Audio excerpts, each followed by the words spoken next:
వనస్థలిపురంలో RS brothers mega shopping mall Akkineni Naga Chaitanya మరియు Sobhita గార్లచే September 26న ఘన ప్రారంభం.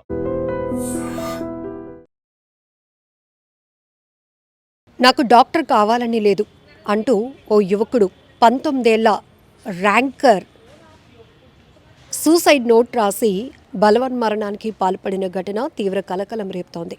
మహారాష్ట్ర చంద్రాపూర్కు చెందినటువంటి అనురాగ్ అనిల్ బోర్కర్ 19 ఇయర్స్ ఉన్నటువంటి వ్యక్తి స్టూడెంట్. అబ్బాయి NEET UG 2025 all India ranker కూడా 1475 ర్యాంకు సాధించినటువంటి అతను ఎందుకు చనిపోవాలి అనుకున్నాడు అనేదానికి కారణం నేను డాక్టర్ కావాలి అనుకోవటం లేదు. మరి ఇంత ర్యాంక్ వచ్చింది ఎలా, ఎందుకు చనిపోవాలనుకున్నాడు? ర్యాంకులు రాక చనిపోతున్న వాళ్ళని చూసాం, కానీ తనకి ర్యాంకు సాధించినంత కెపాసిటీ ఉండి కూడా ఇష్టం లేనటువంటి పని చేయడానికి ఆయనకి కష్టంగా అనిపించి బలవన్మరణానికి పాల్పడినటువంటి ఇక్కడ చాలా కీ పాయింట్ ఇది. ఎందుకంటే తను పేరెంట్స్ ప్రెజర్ వల్ల అయితే కనుక నీట్లో ర్యాంకు సాధించగలిగాడు, తనేంటో ప్రూవ్ చేసుకోగలిగాడు. కానీ తనకు మాత్రం ఇంకేదో ఇంట్రెస్ట్ ఉండుంటుంది, తను ఇంకేదో ప్రూవ్ చేసుకోవాలనుకున్నాడు ఏమో.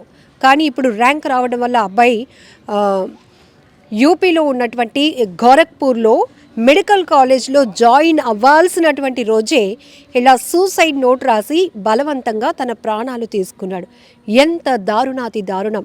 ఆత్మహత్య అనేది, బలవంతంగా ప్రాణాలు తీసుకోవాలి అనేది ఎంత పెద్ద తప్పు. కానీ ఇలా ఇష్టం లేని పని చేయిస్తున్నారనో, ఇష్టం లేదు ఈ జీవితమనో, లేకపోతే ఏదో సొసైటీలో జరుగుతున్న పరిస్థితులు నేను ఫేస్ చేయలేకపోతున్నానో, ప్రేమ వైఫల్యమనో, లేకపోతే అనుకున్నట్టుగా ర్యాంకులు సాధించలేకపోయాననో, ఫ్యూచర్ పైన ఒక వ్యూ లేకపోవడం, ఒక నిర్దిష్టమైన ప్రణాళిక లేక నేను ఏమో అవ్వాలనుకున్నాను, ఏదో అయిపోతుంది నా లైఫ్ అని ఒక ఆందోళన, గందరగోళం, ఇలా రకరకాల కారణాలతో. ఎందుకంటే కొంతమంది సూసైడ్ చేసుకునే ముందు కూడా ఎందుకు చనిపోవాలి అనుకుంటున్నామో కూడా తెలియజెప్పే ప్రయత్నం కూడా చేస్తున్నారు.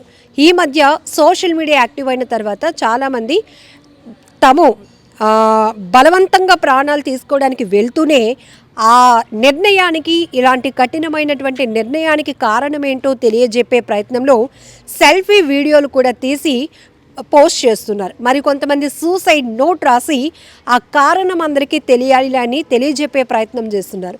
ఇక్కడ పోలీసుల దర్యాప్తులో ఈ సూసైడ్ నోట్ బయటపడింది. అనురాగ్ అనిల్ బోర్కర్ అనే అబ్బాయి చాలా టాపర్. ఎందుకంటే నీట్ యూజీ 2025లో ఆల్ ఇండియా ర్యాంక్లో 1475 అంటే 99.99% అబ్బాయికి వచ్చినటువంటి ఆ రేంజ్ టాపర్ ఎందుకు చనిపోవాలనుకున్నాడు? ఈ స్థాయిలో మార్కులు వచ్చాయి, ఈ స్థాయిలో ర్యాంక్ సాధించిన నా కొడుకు ఒక డాక్టర్ అవ్వాలని ఒక ఉద్దేశం, ఒక ఆలోచన, ఒక బలమైన కోరిక పేరెంట్స్లో ఉండి ఉండొచ్చు. బట్ ఈ అబ్బాయిలో మాత్రం మెడికల్ ఫీల్డ్ వైపు వెళ్ళాలని ఇష్టం లేకపోవచ్చు.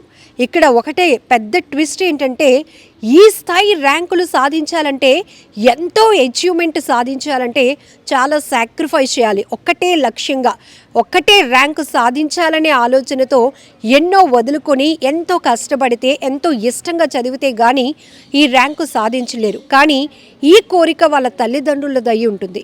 అందుకని ఏమో ఆ అబ్బాయి అంత పట్టుదలగా చదివి తను ఒక ర్యాంకర్గా ప్రూవ్ చేసుకున్నాడు. కానీ ఆ తర్వాత ఏటువైపు నాకు ఇష్టం వచ్చింది నేను చేసుకోవడానికి నా తల్లిదండ్రులు నాకు ఫ్రీడమ్ ఇస్తారా, లేకపోతే ఇకపై కూడా వాళ్ళు చెప్పాలి, వాళ్ళు చెయ్యాలి అనుకున్నదే నేను చేయాల్సి వస్తుందా, అది బలవంతంగా జరగాల్సి వస్తుందా, బలవంతంగా నేను చేయాలా అనే ఆలోచన ఈ అబ్బాయిలో కలిగిందో తెలియదు. కానీ ఒక టాప్ ర్యాంకర్ సూసైడ్ నోట్లో డాక్టర్ అవ్వాలని నాకు లేదు, అందుకే చనిపోతున్నా, ఈరోజు నేను మెడికల్ కాలేజీలో జాయిన్ అవ్వాలి, కానీ అక్కడికి వెళ్ళటానికి ఇష్టం లేకనే నేను బలవంతంగా ప్రాణాలు తీసుకుంటున్నాను అంటూ ఆ సూసైడ్ నోట్లో రాయటం అనేది, ఆ లెటర్స్ చదువుతుంటేనే చాలామందికి కన్నీళ్ళు వస్తున్నాయి. ఎందుకంటే అనేక కారణాలతో మనం చూస్తున్నాం, సొసైటీలో ప్రతిరోజు ఎవరో ఒకరు సూసైడ్ చేసుకుంటూనే ఉన్నారు, బలవంతంగా ఆత్మహత్యలకు పాల్పడుతున్నారు. అందులో ప్రేమ వైఫల్యాలు కావచ్చు, అనుకున్నట్టుగా ర్యాంక్ ర్యాంకులు రాలేదనో, అనుకున్న కాలేజీలో సీట్ రాలేదనో, తల్లిదండ్రులు ఇష్టమైనటువంటి బైక్ కొనివ్వలేదనో, ఐఫోన్ కొనివ్వలేదనో, లేకపోతే ప్రేమించిన అమ్మాయితో పెళ్లి చేయలేదనో, ప్రేమించిన అమ్మాయి మోసం చేసిందనో, లేకపోతే ఫ్రెండ్స్తో నన్ను కలుపుకోవటం లేదనో, ఇలా రకరకాల కారణాలను తీవ్ర ఒత్తిడిగా వాళ్ళు తీసుకొని క్షణికావేశంలో తీసుకుంటున్న నిర్ణయం ఆత్మహత్య. చాలా ఘోరాతి ఘోరం. ఈ మధ్యకాలంలో ఎక్కువగా ఇలాంటి బలవన్మరణాల సంఖ్య మరింతగా పెరుగుతోంది. అందులో యువత ఉండటం చాలా బాధాకరం. ఇప్పటి వరకు మనం అప్పులు పాలైనటువంటి రైతన్నలు ఆత్మహత్యలు చేసుకుంటేనే కంటతడి పెట్టుకునే వాళ్ళం. ఎందుకంటే దేశానికి వెన్నెముక లాంటి వాళ్ళే రైతన్నలే అలా కుదేలైపోతే మనకి భద్రత ఏది, మన కడుపు నింపేది ఎవరు అనే ఒక ఆవేదన. కానీ ఈ మధ్యకాలంలో యువత ఎక్కువగా ఆత్మహత్యలకు పాల్పడుతూ ఉండటం చాలా బాధాకరమైన విషయం. కనీసం వాళ్ళ తల్లిదండ్రుల గురించి కూడా ఆలోచించటం లేదు. ఇది కాకపోతే ఇంకొక దాంట్లో మనం నెగ్గగలుగుతాము అనేటటువంటి ఆత్మస్థైర్యం కానీ కాన్ఫిడెన్స్ లెవెల్స్ కూడా వాళ్ళలో ఉండట్లేదు. ఒక రకంగా చెప్పాలంటే ఒకప్పుడు చిన్నప్పుడు విద్యతో పాటు ఎలా ఫ్యూచర్లో మనం ఉండగలుగుతాం, సొసైటీని ఎలా ఎదుర్కోవాలి, సోషల్ కమ్యూనికేషన్ లేకపోతే ఇట్లాంటి వాటిపైన కూడా ఒక అవగాహనతో పెరిగే వాతావరణం ఉండేదేమో. కొంచెం స్ట్రాంగ్గా ఉండేవాళ్ళు, స్పోర్ట్స్లో కూడా యాక్టివ్గా ఉండేవాళ్ళు కాబట్టి మెంటల్గా కూడా వాళ్ళలో ఒక స్టెబిలిటీ ఉండేది, మంచి నిర్ణయాలు తీసుకునే ఆలోచన శక్తి కూడా ఉండేది. బట్ ఇప్పుడు ఉన్న పిల్లల్లో ప్యాంపరింగ్ ఎక్కువైపోతుంది, ముద్దు ఎక్కువైపోతుంది. కొంతమంది తల్లిదండ్రులు అయితే బలవంతంగా పిల్లలపైన వాళ్ళ అభిప్రాయాలు, కోరికలు రుద్దుతున్న పరిస్థితులు ఉన్నాయి.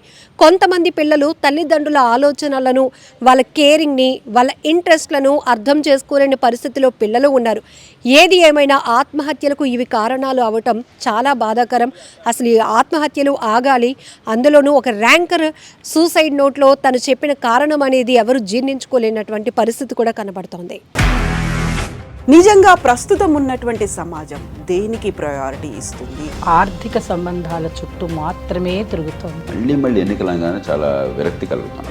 మంచి అనిపిస్తుంది కదా, లేడీస్ కూడా ఛాలెంజింగ్ జాబ్స్ చేసినప్పుడు చాలా బాగుంటది. ట్రాఫిక్ అసిస్టెంట్స్ గా నియమించిన ట్రాన్స్జెండర్స్ అందరితో సాల్యూట్ చేయించుకుంటున్నారు. ఫుడ్ డెలివరీ ఇవ్వటానికి వెళ్ళినటువంటి డెలివరీ బాయ్ అనిల్ పై కళ్ళ ముందు